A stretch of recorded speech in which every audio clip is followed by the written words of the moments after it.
9 মে বৃহস্পতিবার সকালে চট্টগ্রামের কর্ণফুলী নদীতে বাংলাদেশ বিমান বাহিনীর একটি প্রশিক্ষণ বিমান বিধ্বস্ত হওয়ার ঘটনা ঘটে।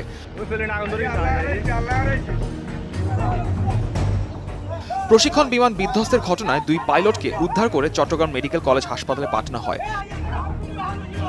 পরবর্তীতে চিকিৎসাধীন অবস্থায় দুপুরে স্কোয়াড্রন লিডার আসিম জাওয়াদ মারা যান।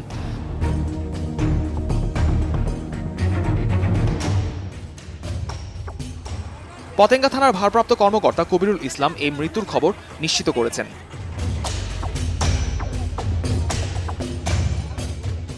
আইএসপিআর জানায় বিধ্বস্ত বিমানটি YAK-130 প্রশিক্ষণ যুদ্ধ বিমান।